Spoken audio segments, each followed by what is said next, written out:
მადლობას ძვირფასო ტელემაყურებლებო, მოგესალმებით ბატონ მიხეილ მამიაშვილთან ერთად.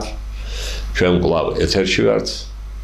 ვაგზელებთ ფიქრობ საინტერესო თემებზე საუბარს, რომელიც არა მხოლოდ საბრუყურო საქმიანობას ეხება, არამედ იმ პრობლემებს, რომლებიც დაგროვდა სამართლის სფეროში, კანონიერების სფეროში და ტრადიციისამებრ, ვინაიდან სამართალი, როგორც ჩვენ გვასწავლიდნენ, განუყოფელია სახელმწიფოსგან, დღეს მსოფლიოში მიმდინარე პროცესებთან ორიოდე სიტყვით გვინდა შევეხოთ იმ პრობლემატიკას, რომელიც მთელი სიცხადით დადგას ჩვენი ქვეყნისა და ჩვენი სახელმწიფოს წინაშე.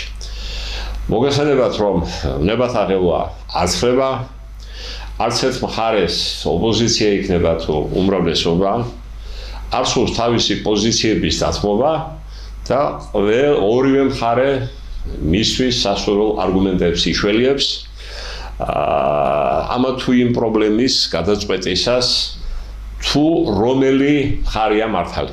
ყოველ შემთხვევაში ეს ჩანს განსაკუთრებით ამ ბოლო პერიოდში, როდესაც ამერიკის შეერთებულმა შტატებმა ჩემი აზრით ეს ჩემი პოზიციაა სხვა წამყვანი სახელმწიფოებისგან განსხვავებით უარი თქვა შეფარვით კოლონიალიზმზე, შეფარვისდებოდა ეს რაც ხდებოდა, მოდით რაც უნდა დაგვერქნია ჩვენი და ამერიკის შეერთებული შტატების ურთიერთობისთვის და რაც უნდა პარტნიორულ რანგში აგვეყვანა იგი, აშკარად იგრძნობოდა ეს არის სენიორისა და ვასალის დამოკიდებულება.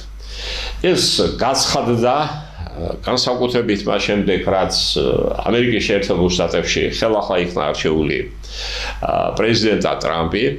მისი პოზიცია ჩვენ ერთსამეში გვარწმუნებს, მიუხედავად იმ მოლოდინისა, რომ ტრამპი კაბინეტში შესვლის პირველსავე დღეს დაინტერესდებოდა თურმე საქართველოში არსებული ვითარებით და გადაწყვეტდა ყველა იმ პრობლემას ერთი მახვილის დარტყმით, რაც საქართველოში არსებობს, ეს არ გამართლა და ეს ბუნებრივიცაა, ეს ასეც უნდა ყოფილიყო, ის უზენაესყოლის ამერიკის შეერთებული შტატების პრეზიდენტია და ის ცდილობს და არც მალავს იმას, რომ ამერიკა უზენაესყოლისა უნდა იყოს ყველაზე ძლიერი სახელმწიფო და იგი ნაცვლად იმ პოლიტიკისა, რასაც მისი წინამორბედები ახორციელებდნენ ჩვენაირი ქვეყნების მიმართ, იგი გადავიდა აშკარა მე დავარქვი ამას წინაგადაცემების პროცესში სატარიფო ომებზე. მას არ ჭირდება ვთქვათ სანქციებით ვინმესი დაშინება, ვინმესი დამორჩილება, თუმცა ამ მექანიზმსაც იყენებს, მაგრამ ტარიფები ვფიქრობთ, რომ ძალიან ეფექტური აღმოჩნდა. ყოველ შემთხვევაში ცოტაოდენი წინამდებობის შემდეგ გახსოვთ პანამის პრეზიდენტის მუხმოდრეკით დათანხმება იმაზე, რომ პანამა სამართავად უნდა გადაეცეს ამერიკის შეერთებულ შტატებს, ასევე კანადის, რომელიც კინაღამ ორჯერ მეტია ტერიტორიულად ამერიკის შეერთებულ შტატებზე, მისი პრემიერის დამოკიდებულება და მისი თანხმობა და არაფერს ვამბობ სხვა სახელმწიფოებს.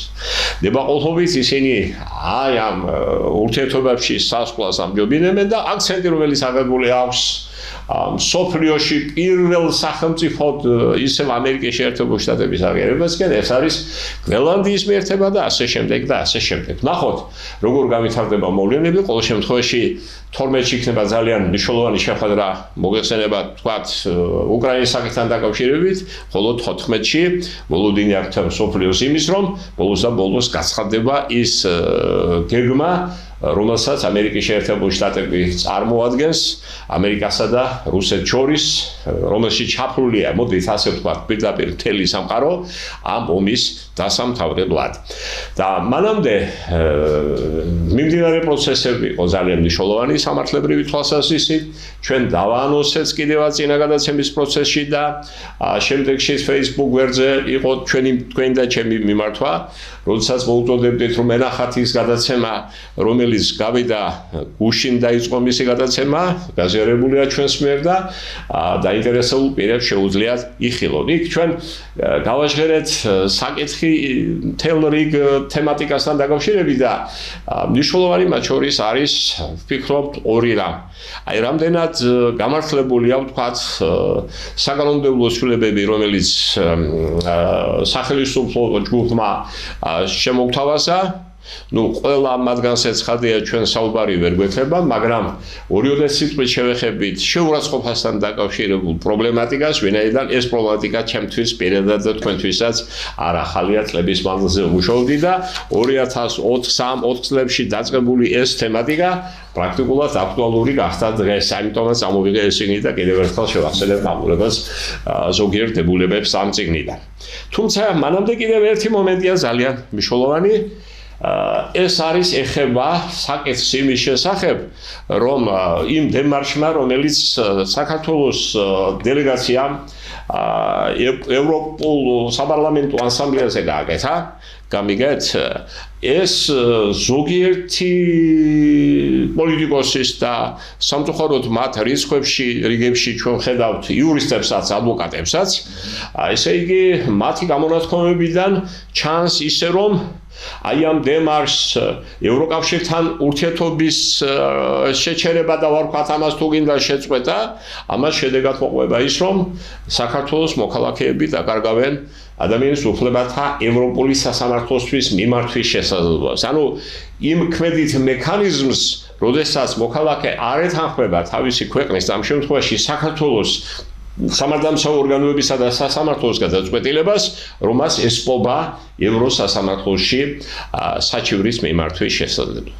ნუ მეორე მხარე ამ შემთხვევაში ხელისუფლება უარყოფს ამის შესაძლებლობას, ამბობს, რომ ოპოზიციური მხარე მხოლოდ პოლიტიკური ტემპერატურის კიდევ უფრო მაღალ დოღილის ტემპერატურამდე აწევას ისახავს მიზნად, სინამდვილეში არანაირი პრობლემა არ იქნება ევროსასამართლოსთან ურთიერთობაში და ზოგიერთი ისიც კი მომისმენია, რომ ოპოზიციური მხარის, მოწინააღმდეგე მხარის პოზიცია დემაგოგიურია ამ საკითხებთან დაკავშირებით.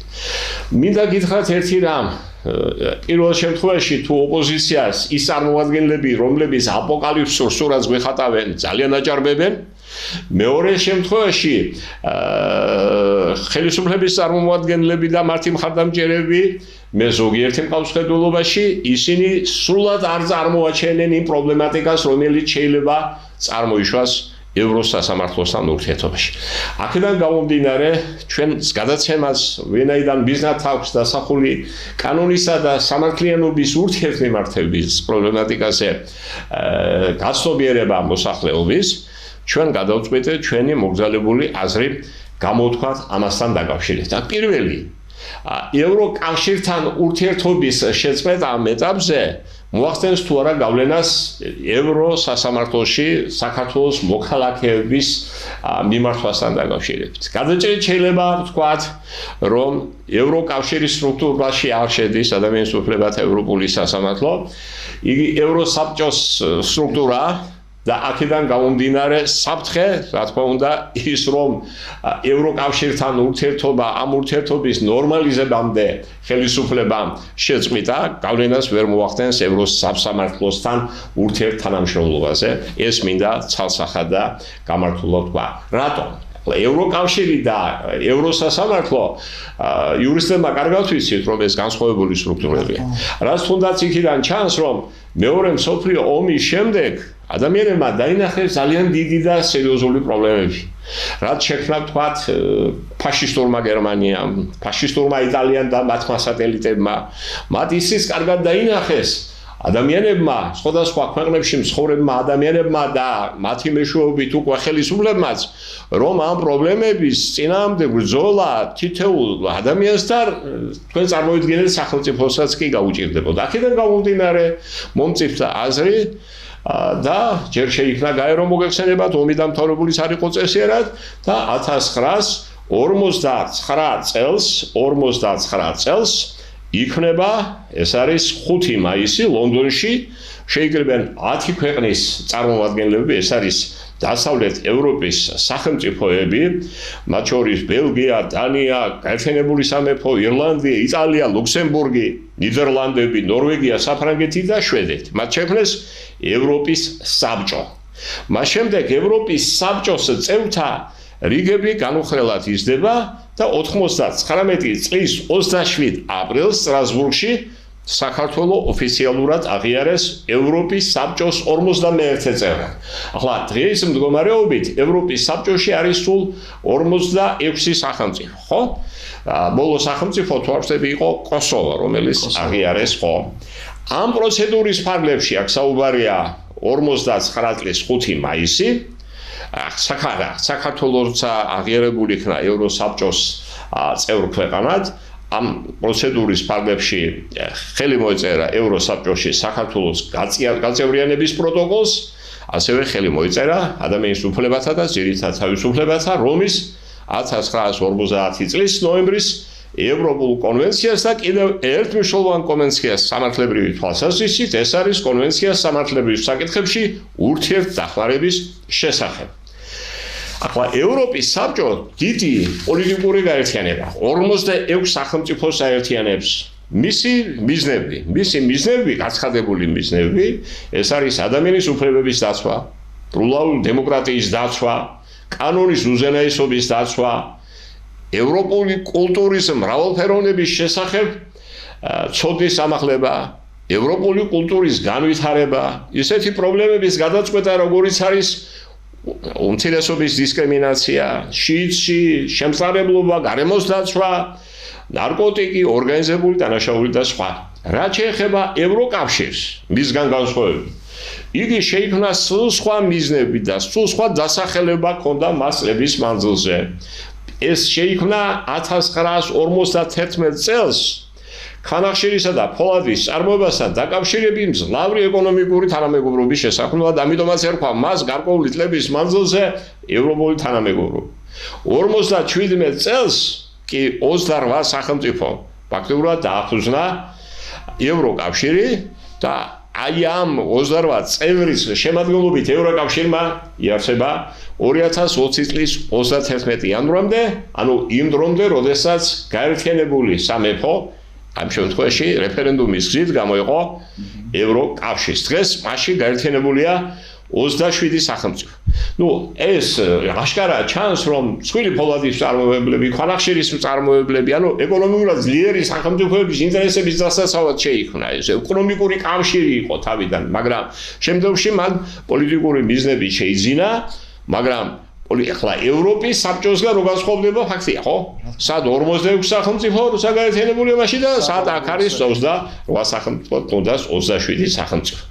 ახლა დაუბრუნდეთ ისე ევროპის საბჭოს და ევროპის საბჭოს ქვეყნებმა, რომელმაც ხელი მოაწერეს თავის დროზე ევროპის საბჭოს შთაფუძნებას, ასე შექმნას პერმანენტულ საფუძველზე დაარსეს ადამიანის უფლებათა ევროპული სასამართლო, ანუ როგორც საზოგადოებაში ამ სასამართლოს იცნობენ სტრასბურგის სასამართლო, რომელიც იმდენი წევრისგან შედგება, რამდენი ხელშემკრელი მხარეც, ანუ 46 წევრი ყავს ადამიანის უფლებათა ევროპულ სასამართლოს. ხო, საქართველოს მას მიუერთდა 1999 წლის 20 მაისიდან, ანუ ევროსასამართლოს კომპეტენციას საქართველოს აღიარებს სწორედ მას შემდეგ, როდესაც იგი ამ შეთანხმებას მიუერთდა და ეს იყო 99 წლის 20 მაისი. ანუ უდაოა რომ ევროსასამართლო ევროსაბჭოს და არა ევროკავშირის შემადგენელი ნაწილია, ისევე როგორც თქვათ მინისტრთა კომიტეტი, რომელიც ქმედითი მექანიზმია თავისთავად ცხადია. აქედან გამომდინარე კი ვთქვით ჩვენ, რომ ევროკავშირთან ურთიერთობის გაფუჭება, რომელიც დროებით ხასიათს ატარებს, მე ასე ვფიქრობ, ვერ იქნება ევროსასამართლოთან ურთიერთობის შეწყვეტის ვერანაირი საფუძველი. ახლა რაც შეეხება ევროპის საბჭოს გენერალურ ასამბლეასთან დემარშს, ახლა მოგეხსენებათ, რომ ჩვენმა დელეგაციამ უარითქვა იმ ფუნქციების შესრულებასთან დაკავშირებით.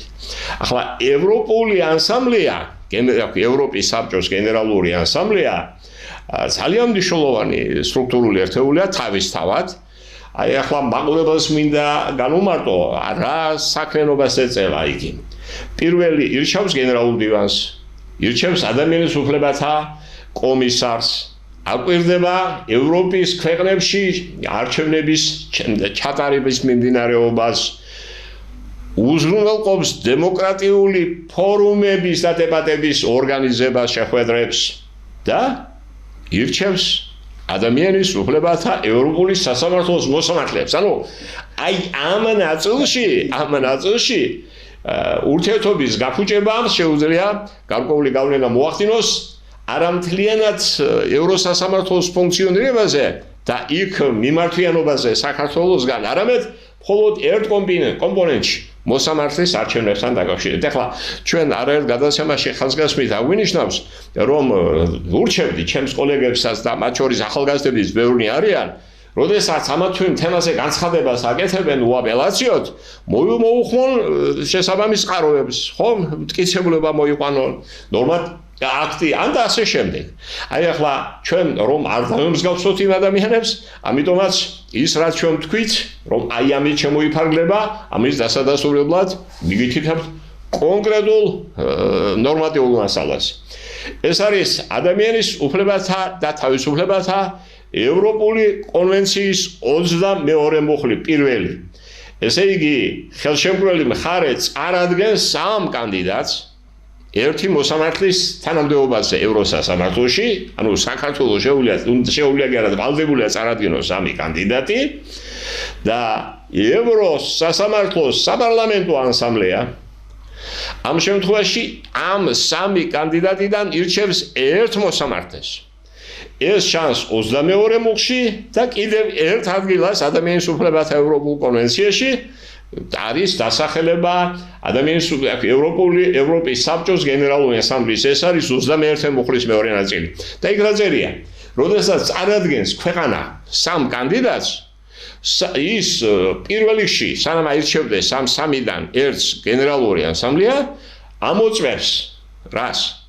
რომ მიმართვის როისთვის, როდესაც 3 კანდიდატი წარედგინა, ამ კანდიდატებს ხომ არ შესრულებიათ უკვე 65 წელი. ანუ ორგანიზაციული ხასიათის უფლებამოსილებით შემოიფარგლება გენერალური ასამბლეა, მას სხვა მექანიზმი ამ სასამართლოსთან ურთიერთობის არ აქვს, მის და კომიტეტისგან განსხვავებით, რომელიც აღმასრულებელი ფუნქცია აქვს, მას ევროსასამართლოს გადაწყვეტილებებს აღასრულებს ევროპის მინისტრთა კომიტეტი. ის უკვე სერიოზული ფუნქციის მატარებელია ამ თვალსაზრისით და რაც ყველაზე მთავარია, როდი შეიძლება ვთქვათ შეექმნას პრობლემა ჩვენნაირ ქვეყანას საქართველოს თუ მას ურთიერთობა გაფუჭებული ექნება ბოლომდე ევროპის საბჭოს გენერალურ ასამბლეას. იმ შემთხვევაში თუ ჩვენი სახელმწიფო გავა ევროპის საბჭოდან, იმიტომ რომ ევროპის საბჭოდან გასვლა ავტომატურ რეჟიმში ნიშნავს, რომ იმ კონვენციის წევრი არ არის, რაც ადამიანის უფლებათა და ძირითად თავისუფლებათა ევროპული კონვენციის სახელით ასოცირდება. და კიდევ მაინც ხინჯად რო არ დარჩეს ვინმეს, ჩვენ ყავს წარმომადგენელი 9 წლით არჩეული ადამიანის უფლებათა ევროპულ სასამართლოში და მინდა იცოდეთ, რომ 9 წლით ირჩევა ადამიანის უფლებათა ევროპულ კონვენციაში შეტანის შედეგად ადრე ირჩეოდა 6 წლით. დღეს ირჩევა 9 წლით და მისი ხელახლა არჩევა არ შეიძლება და აი ამ 9 წლის ვადით არის არჩეული ბატონი ლადო ჭანტურია, რომელიც ერთ-ერთი სერიოზული სტრუქტურული ერთეულის ხელმძღვანელი ადამიანის უფლებათა ევროპულ სასამართლოში და სანამ მას აქვს უფლებამოსილება, მანამდე ჩვენს ქვეყანას ეს გენერალური ასამბლეა ადამიანის უფლებათა ევროპულ სასამართლოს დამემართებაში არაფერში არ ჭირდება. არ შეეხება. ანუ მე მგონი 27 წლის იანვრამდე 2018 წლის იანვარში ერჩიეს ბატონი ლადოს, ხათლის ვადით არჩეული, ღმერთმა დიდხანს სასახლოს და მუშაობის საშუალება მისცეს 2027 წლის 1 იანვრამდე ევროსასამართლოს არ დაჭირდება, მაგრამ თუ მოხდა ისე რომ ჩვენ ურთიერთობა ვერ დავალაგეთ, ასე ვთქვათ, ადამიანის საპარლამენტო ასამბლეასთან ევროპის საბჭოს და იქ მოსამართლე ვერ წარმოადგინა და ვერ აირჩიეს, ეს არ იქნება ტრაგედია, რატომ? იმიტომ რომ არცად არ წერია, რომ ამით ერთვება ქვეყანას უფლება მისმა მოქალაქემ მიმართოს ადამიანის უფლებათა ევროპულ სასამართლოს და რომ მისი საქმე იქ მოხდეს ობიექტურად. ყოველ შემთხვევაში მე თუ მკითხავ, საერთოდ არც უნდა მონაწილეობდეს, ვთქვათ, ამა თუ იმ კონკრეტული ქვეყნის წარმომადგენელი კონკრეტული მოქალაქის საჩივრის განხილვაში. რატომ? ჩვენ სუბიექტები ვართ, გვინდა არ გვინდა, რაც არ უნდა ობიექტურობის მაღალი ხარისხით გამოირჩევოდეთ და რატო ჭამდურია სამ შემთხვევაში პატიოსნებაში და მიუკერძოებაში ეჭვი არ მეპარება, მაგრამ ეს ზოგადად ვამბობ. ასეთ შემთხვევაში ეს არ იქნება ტრაგედია და განიხილავენ ამ თემას ისე როგორც ამ საკეს ანუ საჩივრებს განიხილავენ, ისე როგორც ხდებოდა აქამდე. ისე რომ ჩემს კოლეგებს ურჩევ კიდევ ერთხელ გულდასმით გაიცნო საქმის მასალებს და თუ რაიმე პრეტენზიები ექნებათ, მე შემიძლია ახლა წამოღებული მაქვს აგერ ეს არის ადამიანის უფლებათა ევროპული კონვენცია, უახლოესი რედაქცია, სტრუქტურა აი ამ გენერალური საპარლამენტო ასამბლეის არჩევის მე ვიტყვი იმასაც რომ სულ დღის მდგომარეობით არჩეულია რამდენი 306 წევრია 46 ქვეყნით. Რაღაცა თვალში მეცოდავა ასე ვთქვათ. იქ როდესაც საქართველოს საკითხის განხილვა ხდებოდა და მიღებული იქნა დეკლარაცია, ხო? რომ 306 კაცი ნამდვილად ყოფილიყო და საერთოდ ფორუმზე არაფერი აქვს საუბარი, ალბათ რეგლამენტშია საუბარი, მაგრამ ეთყობა ფორუმი მაინც იყო, თუმცა 106 კაცი ნამდვილად რომ არის და იმ დარბაზში მე ჩემი დაგვირგვებით და ჩემი გამოცდილებით ასეთი დასკვნა გამოვიტანე. ისე რომ თქვენ ამას თუ დაამატებდით ბატონ მიხეილ მაპატიეთ რომ ამ თემაზე მე ერთი ძალიან საინტერესოა ბატონო ნუ ალბათ ტელემაყურებლები გაეკვნენ იმ სიტუაციას და იმ პრობლემებს რაც შეიძლება წარმოიშვას, მაგრამ ერთი ნათელია რომ არ შეეპაროთ ჩვენს მოქალაქეებს პატარა ეჭვიც კი რომ მაშინ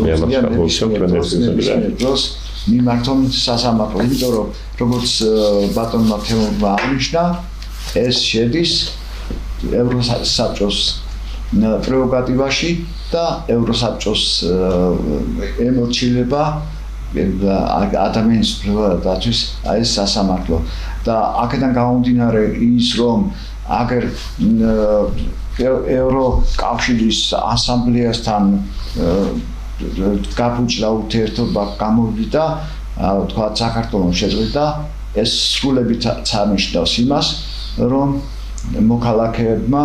მოქალაქეებმა მიმართონ ევროპის ადამიანის უფლებათა დაცვის სასამართლოს. რაც შეეხება ახლა ისე არ გაგვიგოს მაყურებელმა თვითონ ჩვენ ძალიან მოგწონს რომ ეს ურთიერთობები დაიძაბა და არა უბრალოდ ჩვენ ობიექტურად ვაფასებთ არსებულ სიტუაციას რაღაცა მეც არ მომწონს მაგრამ ყოველ შემთხვევაში ჩვენ უკვე რეალობაში დავდექით და აქედან გამომდინარე რეალობიდან გამომდინარე ჩვენ ვიძახით იმას და განმარტავთ რომ აქ არავითარი პრობლემები არ არსებობს რომ ადამიანმა საქართველოს მოქალაქემ მიმართოს ევროსასამართლოს განცხადებებით. რა თქმა უნდა, როგორც ბატონმა თემურმა აღნიშნა, იმ შემთხვევაში, როდესაც ამოწურულია შიდა სასამართლოების ეს იქნება ქალაქის, სააპელაციო, უზენაესი სასამართლოს გადაწყვეტილება და ამის შემდეგ შეუძლიათ მიმართონ ევროპის ადამიანის უფლებათა. ახლა იქ პირდაპირაა ნათქვამი, რომ ადამიანის უფლებათა ევროპული სასამართლო არ ცვლის ეროვნული სასამართლოებს, მათი შემცვლად არ მოიაზრება. იქ მხოლოდ იმ კონკრეტულ შემთხვევებში იხილება კომპეტენციის ფარგლებში იხილავს, როდესაც დარღვეულია მეექვსე მუხლის სამართლიანი სასამართლოს უფლება, რა შემთხვევაში ეს დარღვეული, რა შემთხვევებზე ვრცელდება, აი ეს პროცედურები გაწერილია ადამიანის უფლებათა ევროპულ კონვენციაში, თუმცა მე უფრო ქმედითად ვისურვებდი აი ამ სასამართლოს, იმიტომ რომ წლები ჭირდება იქ მიმართვას, როდესაც უარს გეუბნებიან თქვათ დასაშვებასნობაზე არ არის ახსნელი თუ რატომ. რა თქმა უნდა, გარკვეული ნაბიჯები გადაიდგა ადამიანის აი ამ პროცედურების დასაჩქარებლად, იმიტომ რომ თუ ადრე სამკაციანი კოლეგია წყვეტდა საკეთს, რამდენად დასაშვები იყო ეს განაცხადი კონკრეტული სახელმწიფოს ან კონკრეტული პირის რომ განეხილათ, დღეს წყვეტს ერთი მოსამართლე. რა თქმა უნდა, ამან გამოანთავისუფლა ორი მოსამართლე და შესაძლებელი გახდა ცოტა უფრო მეტი რაოდენობის საქმეების განხილვა. მაგრამ როგორც ხატოვნად ამბობდნენ, საკმაოდ დიდ ხანს ადამიანის უფლებათა ევროპული სასამართლო რჩებოდა იმზე თუ ნახავს, რომელსაც მემართავდნენ, მაგრამ სათანადო რეაგირების გარეშე რჩებოდა ეს ყველაფერიო. ხო, აქედან გამომდინარე იზრდება ნელ-ნელა ამ საქმეების განხილვა. საქართველოს საქართველოდანაც უკვე ერთ ასეულს გადააჭარბა თქვა იმ გადაწყვეტილებებმა, რომელზეც იმჯერ ადამიანის უფლებათა ევროპულმა სასამართლომ და თქვენ გახსოვთ, როდესაც ხელისუფლება შეიცვალა, თქვა, წინა ხელისუფლება ახლი და მანამდეც არაერთი წინა ხელისუფლების პირობებში ცოტა ჭირდა საქმეების გაგზავნა ადამიანის უფლებათა ევროპულ სასამართლოში და მე როცა მოახერხებდა ადამიანი ამას ათასნაირი მექანიზმი არსებობდა რომ ეს საქმეები უკან გამოეთხოვათ, მაგრამ დღესაც ძალიან დიდი ვადები ჭირდება ამ განხილვას. ახლა თქვენ წარმოიდგინეთ ადამიანისთვის მნიშვნელოვანი შეიძლება იყოს და არსებითი ეცა თუ ის გადაწყვეტილება, მაგრამ მთელი მსოფლიოს ევროპის მასშტაბით, როდესაც საქმეების განხილვა ხდება, ჩვენ მეც ალბათ იმ სასამართლოს ვერ მოვთხოვთ. თუმცა ერთი ფუნქცია მანამდვილად შეასრულა. რა ფუნქცია იყო ეს? ის უკმაყოფილება, რომელიც მიმართული იყო და შეიძლება აზვირთებული იყო აჯანყებაში წაილეკავ თქვა ზოგიერთი არასასურველი ხელისუფლება, ეს ჩააცხრა ბრაზი და ადამიანებმა თავიანთი დავების გადაწყვეტა მიანდეს ადამიანის უფლებათა ევროპულ სასამართლოს და დღესაც იგი დიდ იმედად რჩება უფლება შელახული დაზარალებულებისათვის. აი ეს მინდოდა თონოდა ჩვენს მithumetes ბატონო თუ გავხედავთ ევროსასამართლოს გადაწყვეტილებას, მართლაც სამართლიანობის განცდა გებათება. აი რა არის იცით, მაინც არიან ადამიანები, რომლებიც უკმაყოფილონი არიან, მაგრამ შეიძლება ახლა ორი ადამიანი როდესაც არის ერთი უკმაყოფილო, მაგრამ მაგალითად მე მახსენდება საქართველოდან ასანიძის საქმე. ხო, მახსენდება სხვა საქმეები, საკუთრების გირგვლიანის საქმე, ხო. აი საკუთრების დაცვასთან დაკავშირებით მე ერთი პერიოდი მაგისტრებისთვის მიმყავდა პროგრამა ლექციებს ვკითხულობდი, ეს იყო საკუთრების უფლების დაცვა ადამიანის უფლებათა ევროპულ სასამართლოში და თუ მე ასე კარგად ვისწნობ აი ამ სტრუქტურებს და ამიტომ ასე ვლაპარაკობ თამად, ამითაც აიხსნება რომ თავის დროზე მე სერიოზულად ვიმუშავე არა მხოლოდ იმ კონკრეტულ გადაწყვეტილებებზე, არამედ იმ გადაწყვეტილების მიმღები სასამართლო სტრუქტურაზე, მათ უფლებამოსილებაზე და აქედან გამომდინარე მე არ ვამბობ რომ ის რასაც ჩვენ ვამბობთ რომ ეს ყველაფერი მართალია, მაგრამ ჩვენ გულწრფელები ვარ და რაც თავარია ჩვენს გადაცემებს ვაფუძნებთ კონკრეტულ გადაწყვეტილებას. შეიძლება ადამიანის უფლებათა ევროპული კონვენციის ეს მუხლი ჩვენგან განსხვავებულად განმარტოს კონკრეტულმა იურისტმა, მაგრამ როდესაც ვკითხულობთ ამ ნორმებს, რომელზეც ახლა ჩვენ გვქონდა საუბარი, აქ საერთოდ ნამდვილად არაფერი არ არის და აქ აშკარად იკვეთება, რომ საქართველოს მოქალაქეებს არ ემუქრებათ სერიოზული საფრთხე იმასთან დაკავშირებით, რომ მიმართონ თავიანთი უფლებების დაცვასავად ევროპულ სასამართლოს. მეტიც, მე მაგალითად ვიტყოდი, რომ ზოგიერთი ქვეყნებს გავხსნათ, მაგალითად იტალიაში არის პინტოს კანონი. პინტოს კანონი რას ნიშნავს? როცა მოიწურება ყველა შესაძლებლობა, ვთქვათ, პირველი ინსტანცია, აპელაცია, კასაცია, თქვენ მოგეხსენებათ, რომ ვადებით შემცირდა ახლა მიმართვის, თუ ხო, იქ არის შესაძლებლობა იმის, რომ პირდაპირ კი არ წავიდეს მაგალითად იტალიაში ადამიანის უფლებათა ევროპულ სასამართლოში, არამედ ჯერ მიმართოს საკონსტიტუციო სასამართლოს. ანუ საკონსტიტუციო სასამართლომ განიხილოს ეროვნული საერთო სასამართლოების მიღებული გადაწყვეტილების კანონიერება და სწორედ ამის შემდეგ შეიძლება სახელმწიფოს კიდევ რჩება ერთი მექანიზმი, რომ უმაღლეს სასამართლო დონეზე გასწორდეს ქვეყანაში არსებული სიტუაცია. სხვა შორის ამას იყენებენ სხვა ქვეყნებიც, ისინი არ არიან ევროპა, მაგალითად არგენტინა და სხვა, მაგრამ აი ამ პრაქტიკის გაზიარება ვფიქრობ, რომ ცუდი არ იქნებოდა საქართველოს სინამდვილეში. ახლა მეორე საკითხი.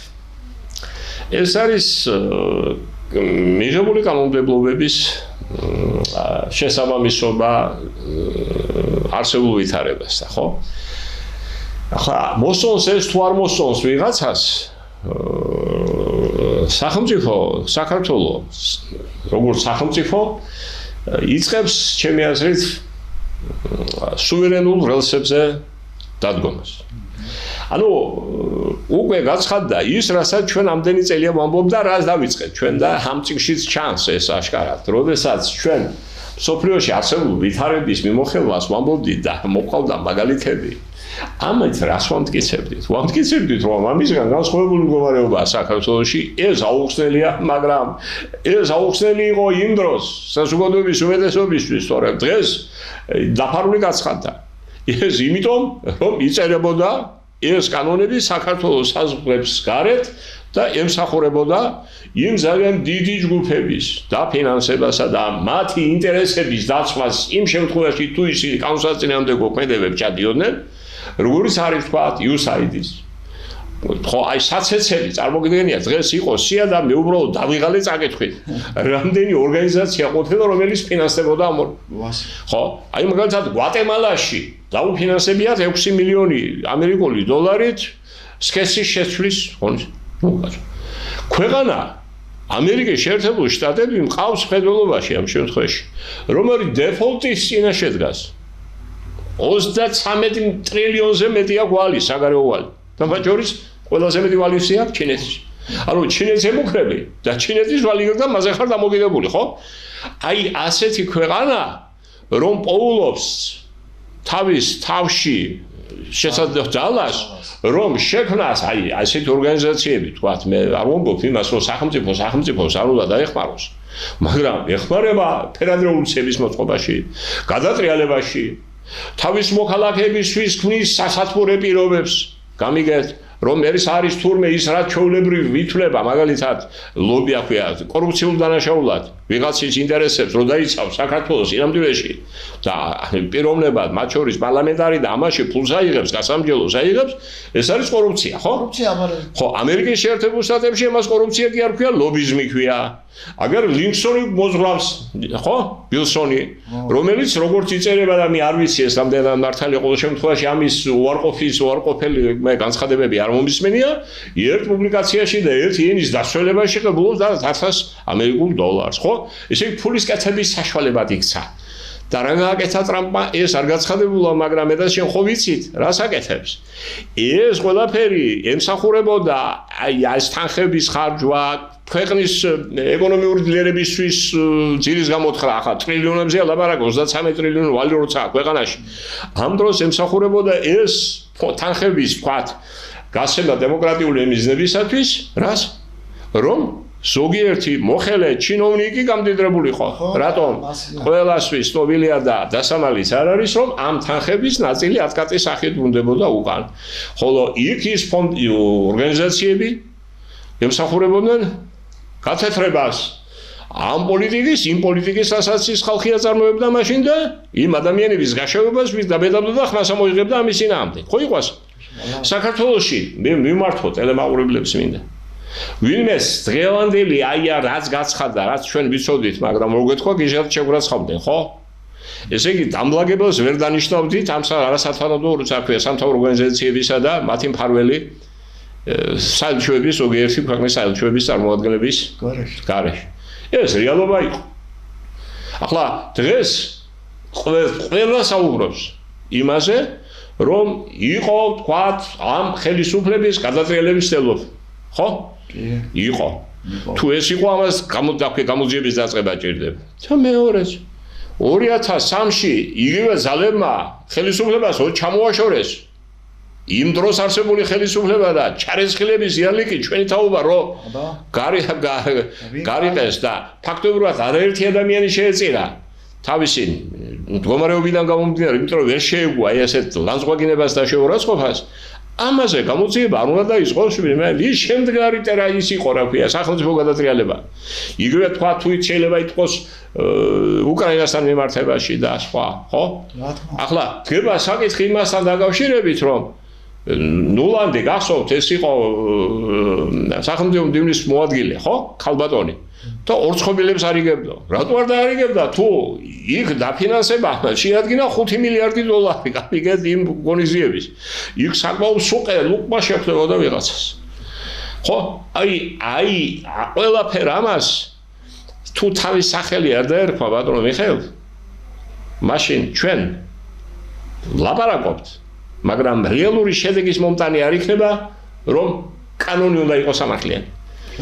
აშკარად ხედავთ, რომ ის კანონები, რომელიც აქამდე არსებობდა, არის უსამართლო. ახლა შეურაცხყოფასთან დაკავშირებით და მე დღეს მე მომიწია ეთყობა გამოდის საუბარი. აი ახლა უნდა იშებოდეს თუ არა. ძაღლის ყბამა გამოგული.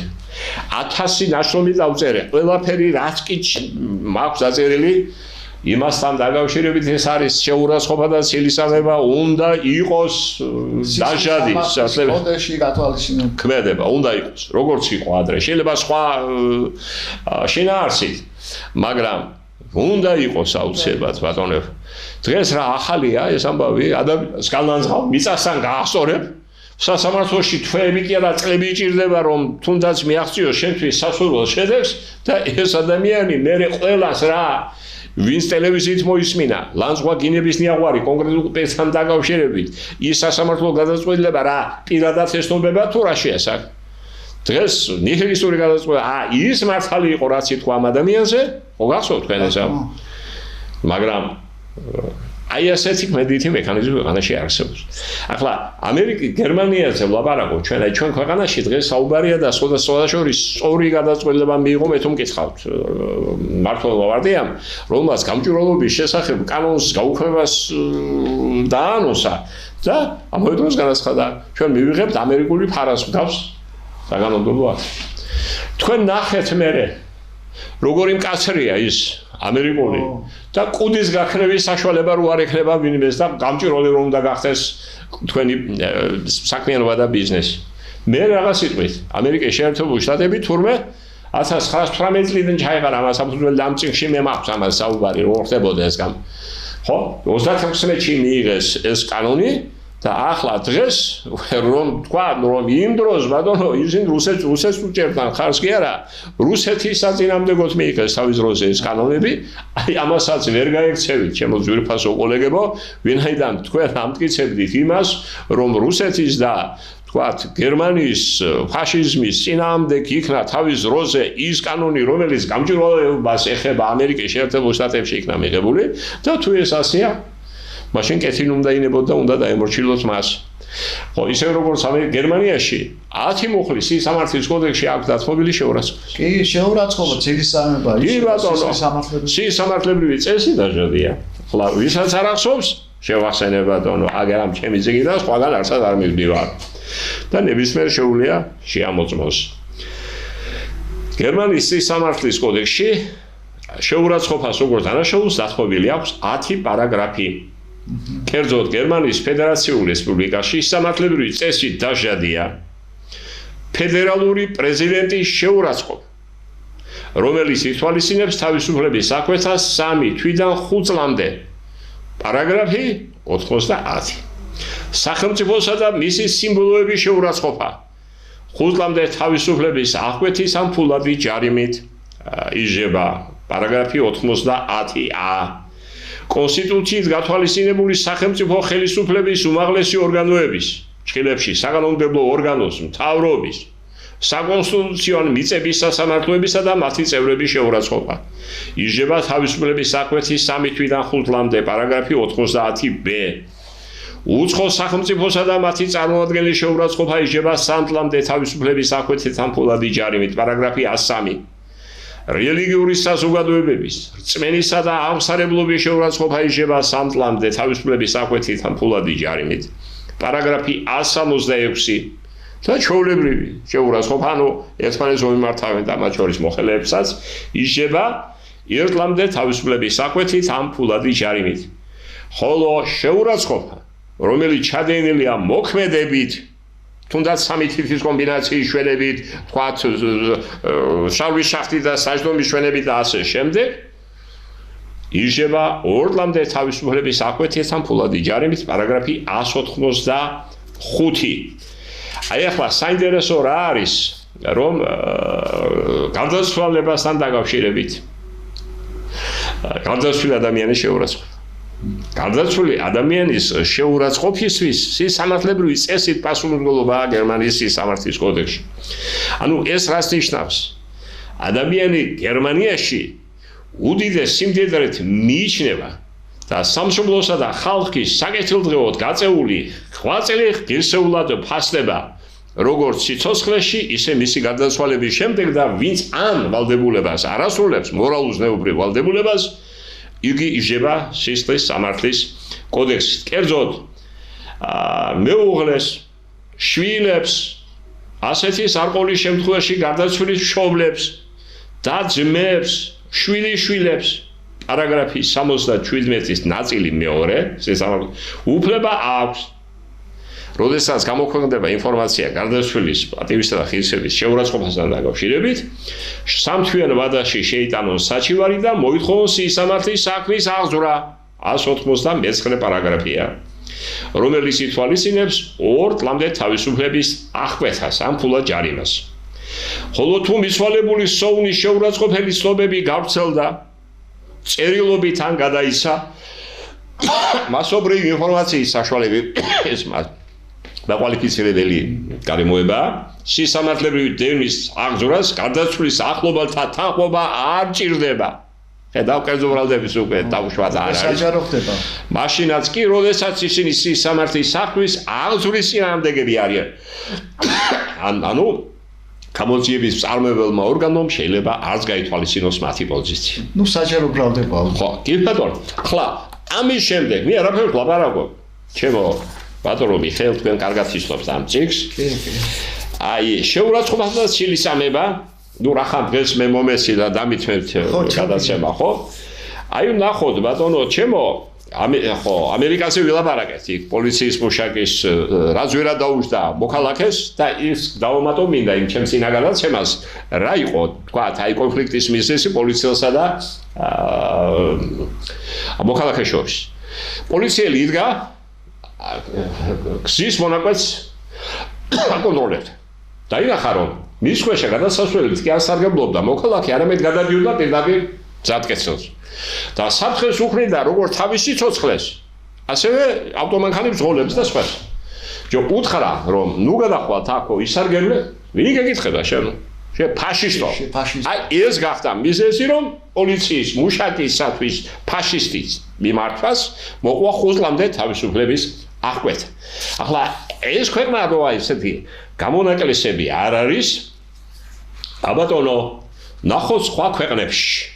სილისამება და შეურაცხყოფა არის თუ არა დაჟადის სისამართლებრივი წესი.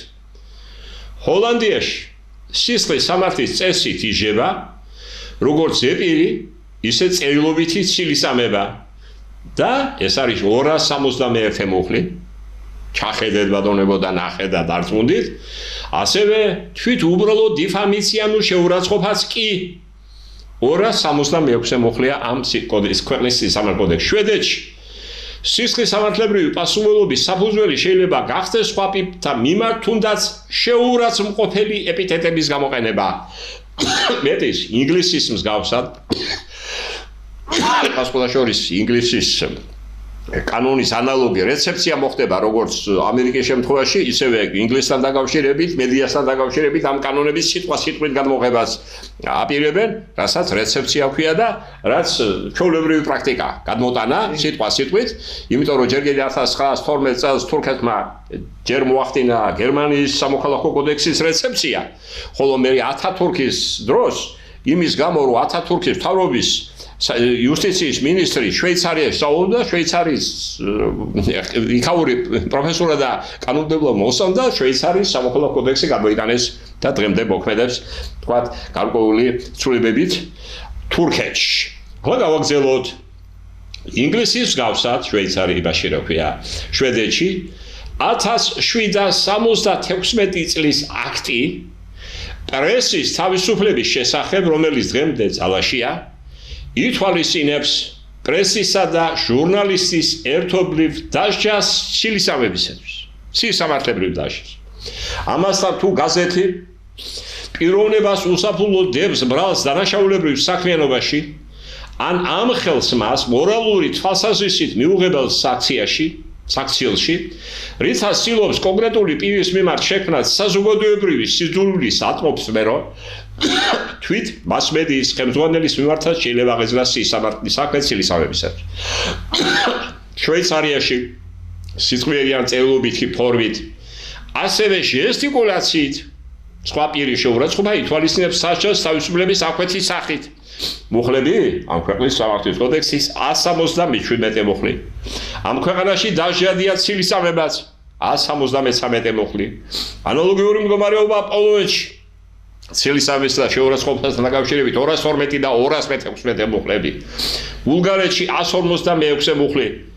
ახლა წავიდეთ შორეულ აღმოსავლეთში, ჩინეთში 256 მუხლი, ისევ დაუბრუნდეთ ევროპაში, ავსტრიაში 111 მუხლი, იტალიაში 594 მუხლი. რაც შეეხება იაპონიას, ახლა ესე გადავიდეთ იქით. ამ ქვეყნის სისამართლის კოდექსის 230 მუხლის შესაბამისად, სისხლის სამართლებრივი წესით იშება ისეთი ფაქტების გახმაურება, ანუ დიფამიცია, რომელსაც შეუძლია ადამიანის პატივს ზიანი მიეყენოს. მიუხედავად იმისა, შეესაბამებიან თუ არა ისინი სინამდვილეს. ამ საერთო წესიდან განმონაკლის წარმოადგენს ისეთი შემთხვევა, როცა პატივის და ღირსების ხელმყოფის ცნობები შეეხება არა პიროვნების კერძო ცხოვრებას, არამედ ნაკარნახევია საზოგადოებრივი ინტერესებით. კერძოდ ბეჭდვითი სიტყვის შესახებ ჯერ კიდევ 1908 წელს მიღებული სპეციალური კანონის თანახმად, თუ დამტკიცდა, რომ პიროვნება მსგავს სიტუაციაში მოქმედებდა არა ბოროტი განზრახვით, არამედ საზოგადოებრივი ინტერესებიდან გამომდინარე, იგი არათუ არ დაიჯება სამართლებრივი წესით, არამედ თავისუფლდება კერძო საჩივართან დაკავშირებული ხარჯების გადახდისაგან. რა ვქნათ ბატონებო? კიდევ გავაგრძელოთ? მეგონი საკმარისია. აღარ არის საჭირო სხვა შეიძლება ბატონო თემურ ძალიან ხშირად ისმებოდა საკითხი, რომ სისხლის სამართლის კოდექსში შესულიყო ცილის წამება და შეურაცხყოფა, როგორ დაშალი ქმედება. მახსოვს, ჯერ კიდევ როდის იცით ძალიან ადრე, ალბათ იქნებოდა 2007-2008 წელი, აი რომის გვიან წინა ხელისუფლება მართლობა ფიქსი იყო მიღწეული, როდესაც შოთა პაპიაშვილმა მახსოვს შეიტანა პარლამენტში იმის მიმართვა იმის შესახებ, რომ ცილის წამება და შეურაცხყოფა დაშლილიყო სისხლის სამართლებრივი წესით, მაგრამ ეს როდესაც ჩვენთან იყო კათედრის გამგე და იქ მომზადდა ძალიან სერიოზული იმ ბაზაზე, იმ კათედრაზე მომზადდა, პროკურატურაში იყო შექმნილი და მაყურებელს უთხრა და იქ ძალიან ბევრი სასიკეთო საქმე გაკეთდა, დისერტაციას კი მომზადდა იმ ბატონი ვენედი ბენიზის დისერტაცია და მე როგორც ყოველთვის ყველა კარგი წამოწყებული საქმე არ მოეწონა ვიღაც. და მახსოვს კარგად იცით რატომ, იმიტომ რომ ამ დროს კათედრა რო იყო, მე ვიყავი სწავლული მდივანი. ხო და იმიტომ მახსოვს, იცით, აი მესაუბრებოდა. მაჩვენა კიდევაც პროექტი ბატონ თემურ, აი ცილის წამებისა და აბრიჩის ხელმოწერით გაიგზავნა მე ახლა. კი, მაგრამ სამწუხაროდ არ გაიზიარა საქართველოს. ნუ ყოფილმა პრეზიდენტმა ზურაბიშვილმა რიხით დაიწყო, ხო გახსოვთ, კანონმდებლობაში უნდა აღვადგინო, დაუბრუნოთ კრიმინალიზებულ დანაშაულთა რანგში ცილის წამება და შეურაცხყოფა, მაგრამ მერე შეპირდნენ ეთყობა ხო იმ სტიპენდიას, რომელსაც იგი დღესღებულობს და ამ თემაზე საუბარი უკვე აღარ გაუგზავნა. არა, რა მეკვირს იცით ბატონო თემურ, აი არა მარტო ჩვენ უმრავლესობა იურისტების უმრავლესობა თეორეტიკოსები მოითხოვენ, რომ სისხლის სამართლის კოდექსი გათვალისწინებული იყოს ცილის წამებად და შეურაცხყოფაც, მაგრამ რატომღაც ახალი ხელისუფლება თავს იკავებს იკავებდა, ყოველ შემთხვევაში ახლა რაღაც ძები ჩანს. ყოველ შემთხვევაში იკავებდა, მაგრამ თუ აგერ ბატონო, კიცება არ ჭირდება, დასაბუთება გამოიყენოს ეს სიგნები საქართველოშია, თქვა, ჩემი ნაშრომებია, სხვების ნაშრომებია, მე არ ვიცემებ გინდა თუ არა ჩემს, მაგრამ ანალიზი რო გაკეთებულია და ამას ზებნა არ ჭირდება, თქვენ თვითონ დარწმუნდით ტელემაღული. აიღო ბოლო ეს ციგნი, დაიდონ და მაგითი ხელმძღვანელობა არ შეიძლება. აქ არის ევროპული სასამართლოს პრაქტიკაც გაანალიზებული, ყველა ქვეყნის სასამართლო პრაქტიკა, ზოგი უფრო მეტად, ზოგი ნაკლებად, მაგრამ ამდენი ჩამოთვალე ხო ხედავთ არა? დოკუმენტი მოქმედებისათვის. დოკუმენტი მოქმედებისათვის და ერთი რამა. თუ ამ საკითხებზე საუბარი თუ ტონად ითვლებოდა და პირდაპირ ბურთში პირში რომ არ გვეთქვა და არ მოგვეღო ხმა, ჩვენ მაინც ვლაპარაკობდით ყოველ შემთხვევაში და ამ ნაშრომებმა რომელსაც მაშინ ამ ხელ ენერგია მივახარჯეთ, ხო? ყოველ შემთხვევაში რა იყო, ისეთ არ იყო ასე მარტივი რომ გამოსულიყავი და დაგებეჭდა იმათი პოზიციის საწინააღმდეგო მოსაზრებები. მაგრამ ჩვენ ეს გავაკეთეთ, იმიტომ რომ ეს დაჭირდება ქვეყანას. ასე ვფიქრობდით ყოველ შემთხვევაში. აი ბატონო დადგა ეს როა. და სხვა შორის ბატონო თემურ ვიტყვი იმასაც მეც ძალიან ვიყავი განწყობილი რომ ცილისამება და შეურაცხყოფა შესულიყო სისხლის სამართლის კოდექსში და არ ვღები ხომ აპწის ხო და ნუ რა ვიცი აბა იმ პერიოდში ვინ მოგისმენდა მაგრამ ყოველ შემთხვევაში ალბათ ვერც მაგდას რომ ახალმა ხელისუფლებამ ყურად იყო მოთხოვნა არა მარტო ჩვენი მოთხოვნა და როცა ვერ ვღებულობდით ამას და ჩვენი ვერ გავქონდა საპარლამენტო თქვა ცხოვრებაში კანონმდებლობაში სვები ვერ შექონდა ეს თუ არ იყო ვასალისა და სინიორის დამოკიდებულება აბა რა იყო და თაკიდე ბატონო რა იყო მაშინ გეკითხებით მე ბატონო თემურ უნდა მეთქვა და ეხლა გამახსენდა და ვიტყვი აი რომ დააფინანსა უსაიდმა კმარა არ მომიეც ეს შეფასება ანდა აი ეს იყო იმ სახელმწიფო გადატრიალების ნაწილი დაბა ჩემზე და თქვენზე კი არ ვიძახი აი ბევრი ძალიან ბევრი აგერ პროკურატურიდან გაათავისუფლეს რატო თვითონაც არ იციან რატო არ არის ეს სამართლებრივი შეფასება არ მომიეც ეს მეც აი რომ მეკითხები რატო წამოხვედი მეთქი ხო ვერაფერს ვერ პასუხობ არ ვიცი ბატონო ხე მოდით ჩვენ ერთი რამ თქვა თუ ყინული გავყვა თუ ამერიკის შეერთებული შტატები იმ ფორმით რა ფორმითაც ხდებოდა ჩვენაირი პატარა ქვეყნების კაცგინდა დავარქვათ ამას უცხოს პარტნიორთა რანგში გაყვანა დომინანტი დომინიონი ერქვა ინდოეთის და კოლონია იყო ამ ხელა სახელმწიფო თქვა თასავრის ხო აი ხლა ვიყავი ჩვენ ეს რეალობაა მაგრამ თუ ყველაფერი იმისთვის კეთდება რომ ერთი პატრონი მეორემ შეცვალოს და ამას გვინდა დავარქვა თავისუფლება ეს არ იქნება სწორი ის რომ ჩვენ ბოლომდე თავისუფლება ევროპული და ანგარიშუნდა გაუწიოთ ძლიერი ქვეყნების ინტერესებს ეს აქსიომა რა თქმა უნდა ისიც რომ უნდა ყოფილიყო კოჰაბიტაცია იმ ფორმით სხვანაირად ეს ხელისუფლება ვერ იარსებებდა და ვერც მოვიდოდა ხელისუფლების სათავეში ამაშიც გეთანხმები და მოყვებით მაგრამ დღეს თუ იწყებს ამერიკა ის ვინც ყველაფრის ამის მოთავე იყო მაშინ დღეს ჩვენ გვაქვს ხელფეხი გახსნილი გამიგეთ და დავიწყოთ არა ის როგორც მოგვიწოდებდნენ აი რუსეთი ახლა ისე მდგომარეობაშია გახსოვთ მოგვიწოდეთ შედით აფხაზეთში და ომში და იმას ჩაერთვეთ აი ასეთ მოწოდებები კი არ უნდა გაკეთდეს არამედ უნდა ჩავერთოთ იმ ომში რასაც ეროვნული კანონმდებლობის შექმნისთვის ბრძოლა ქვია და ეს ბრძოლა თუ ბოლომდე ვერ მოვიგეთ მაშინ ჩვენ უფლებების არსებობის უფლებას არ გვექნება ამ ქვეყანას და მე მინდოდა დღეს გამეგზელებია და არც იქნებოდა თქვია ჩვენ გვინდოდა ერთ პიროვნებაზე გვესაუბრა თუ პროკურატურის მუშაკებზე დავიწყებდით საუბარს ეს არის ბატონი ელგუჯა ბადრიძე იგი გარდაიცვალა სამწუხაროდ დღეს არის 6 თებერვალი 2025 წლის, როდესაც ხდება ჩვენი გადაცემის ჩაწერა, დღეს არის მისი დაკრძალვა. ამ პიროვნების შესახებ ბევრი არ იცის, მაგრამ ვინც ვიცით, მინდა რომ ტელემაყურებლებმა ციცოდნენ ჩვენგან, რომ ძალიან საინტერესო ბიოგრაფიის ძალიან კარგი პიროვნება იყო. იგი კარგი სპორტსმენი გახდათ, საქართველოს მრავალგზის ჩემპიონი, კლასიკურ ანუ რომაულ ბერძნულ ჭიდაობაში. შრომის საქმიანობა დაიწყო და ისე გაითქვა სახელი რომ სწორედ აი ამ სფეროში მოღვაწეობის დროს მან დაიმსახურა იმ დროს ქვეყნის უმაღლესი ორდენი ლენის ორდენი. მერე იუსტად მოღვაწეობდა იყო გორის რაიონის პროკურორი, დუშეთის რაიონის პროკურორი, იყო პიროვნება თბილისის პროკურორი, დამსახურებული მუშაკი პროკურატურის ორგანოების და თუ მოვიზიებთ პროკურატურის ისტორიას, მთლიანად საბჭოთა კავშირში მე საქართველოსზე ვლაპარაკობ, ღირსების, კი არა, მაშინ იყო საპატიო ნიშნის ორდენი, იყო იმით თუ აჯილდოებდნენ პროკურატურის მუშაკებს და ლენის ორდენოსანი პროკურატურის მუშაკი საბჭოთა კავშირში. არა, თუ ვინმე იყო შეიძლება ომის მონაწილე, რომელსაც ომი მშვიდობიან პერიოდში, მე მგონი ასეთი პიროვნება არ ყოფილა. პატივი მივაგოთ მის ხსოვნას, ასეთი ადამიანები მიდიან სამწუხაროდ გულნატკენი იმით, რომ ქვეყანამ მათთვის საყვარელმა სამშობლომ ისინი გასწირა იმისთვის რომ ჩარეცხილების იალიკით შესულიყვნენ ისტორიაში და მათ რეაბილიტაციაზე არავინ იზრუნა.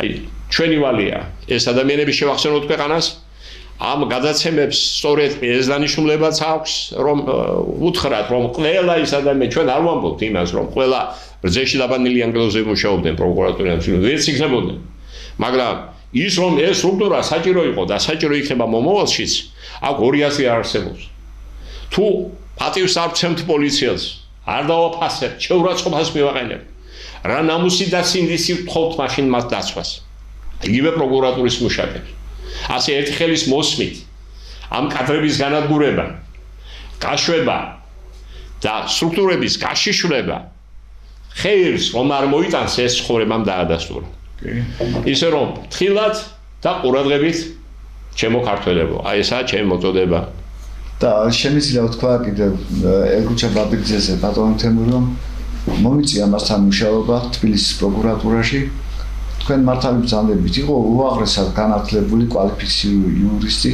და რაც ფავორია ძალიან კარგი პიროვნება მასთან შეხვედრა მასთან საუბარი ჩემთვის იყო რაღაც ახალი სკოლა ახალი რაღაცის მომტანი არა მარტო ცხოვრებაში არამედ იურისპრუდენციაში და ძალიან გული დამწყა რომ აგერ ჩვენგან წავიდა პრესალი გასვენება და თან კიდევ ერთი რაღაცა იმ პერიოდში როდესაც ელგუჩა ბატონი ბადრიძე მუშაობდა უკვე გამობრძმედილი და ძალიან კვალიფიციური იურისტი იყო და აი რატო წავიდა პროკურატურიდან ჩემთვის აგერ გაუგებარია ან დაავიღოთ შევეკითხე ერთხელ გოგი რონიას გოგი მეთქი ახალგაზრდა წამოხვედი მეთქი და რატო წამოხვედი მეთქი როგორ მიშავა მეც არ ვიცი ეს საშინელება ეს ამას უნდა მიეცეს ნამდვილად ახლა ხო ვიცით ჩვენ ვიცით მაგრამ ახლა საზოგადოებას ხო გაიგო რატო ხდებოდა ეს და როგორ ხდებოდა და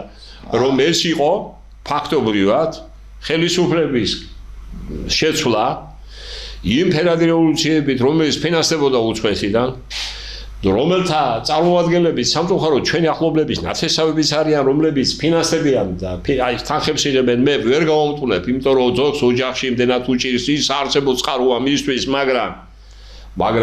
მაგრამ ამდენი აუთვისებელი მიწა საქართველოს სინამდვილეში ამდენი რამ არის შესაძლებელი ჩვენ რომ ნორმალურად ვიცხოვროთ გამიგეთ და ამისკენ უნდა იყოს ხელისუფლების ყურადღება მართული თუმცა ამ ხელისუფლებასაც არ აძლევენ ნორმალურად მუშაობის და ფიქრის საშუალებას აი აშკარად იკვეთება ეს ყველაფერი გამიგეთ ხო თორემ საზღვრები მორღვეული გვაქვს ხო შეიძლება ერთხელ გავაჟღერე და ახლაც ვიმეორებ თუ კი ადამიანმა დანაშაული ჩაიდინა და მისი თავისუფლებაში აფეთაში ყოფნა აუცილებელი არ არის შევქნათ კოლონია დასახლებები როგორც იყო ჯანდარაში მაგალითად აი ეს საზღვრებთან იქ ჩავასახლოთ ადამიანები მივცეთ კარმიდამო საცხოვრებელ და ვინც გამოთქვამს სულ ის იქ დარჩენის და ოჯახ შექმნის ის კიდევ უფრო წავახალის აი ამ გზით ჩვენ თასაც შევინარჩუნებთ ბარსაც შევინარჩუნებთ საზღვრებსაც დავიცავთ და ქვეყანას დაუმსგავსებთ ქვეყანას აი ეს იქნებოდა ჩვენი პოზიცია ამით დღეს დავუმთავროთ დიდი მადლობა რომ გვისმენდით და ისმენდით იმ ჩვენს გულისკილს ჩვენ ახლა თანამდებობის ნამდვილად არ მივესწრა დამთავრდა ეს პერიოდი მაგრამ ის გზა რომელიც ჩვენ გავიარეთ ნარეკლიანი გზა ისკილიანი გზა არ მინდა ჩვენმა შვილებმა და მომავალმა თაობებმა იგივე ტანჯვისა და წამებით გაიარონ რაც ჩვენ ღმერთმა და განგებამ გვარგუნა ჩვენ ვერ შევძელი წინააღმდეგობდით ამას მაგრამ თქვენი ვარგეთ ქვეყნისთვის თქვენის და ჩვენი სამშობლოსთვის ეს არის ჩვენი სურვილი და ჩვენი მოწოდება.